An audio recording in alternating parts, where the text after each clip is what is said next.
എല്ലാവർക്കും നമസ്കാരം. ഞാൻ ഇന്ന് ഇവിടെ അവതരിപ്പിക്കാൻ അല്ലെങ്കിൽ സൂചിപ്പിക്കാൻ പോകുന്നത് ലഹരി ഉപയോഗം നമ്മുടെ ജീവിതത്തിൽ എത്രമാത്രം പ്രതിസന്ധികൾ ഉണ്ടാക്കുന്നു എന്നതിനെക്കുറിച്ചാണ്.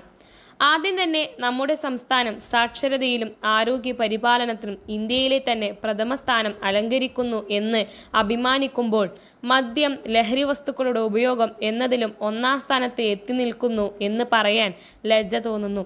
ഭാവിയുടെ പ്രതീക്ഷകളാകേണ്ട വിദ്യാർത്ഥികൾ ഇതിൽ ഉൾപ്പെടുന്നു എന്നുള്ളതാണ് ഏറ്റവും ദുഃഖകരമായ സത്യം. വിദ്യാർത്ഥികൾ എന്ന് പറയുമ്പോൾ ആൺകുട്ടികൾ മാത്രമല്ല, പെൺകുട്ടികളും ഇതിൻ്റെ കണ്ണികളായി തീരുന്നു. ലഹരി മരുന്നുകൾ ആദ്യമായി ഉപയോഗിക്കുമ്പോൾ അവന് അല്ലെങ്കിൽ അവൾക്ക് കിട്ടുന്ന ആനന്ദവും ഉന്മേഷവും അവരെ വീണ്ടും വീണ്ടും ഇത് വാങ്ങി ഉപയോഗിക്കാൻ പ്രേരിപ്പിക്കുന്നു.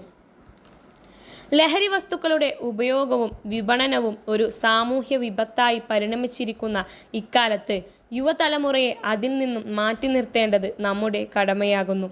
അതിനുവേണ്ടി നമ്മുടെ സർക്കാരും എക്സൈസ് വകുപ്പും ചേർന്ന് വിമുക്തി എന്ന ലഹരി പ്രചരണ പരിപാടി രൂപീകരിച്ചിട്ടുണ്ട്.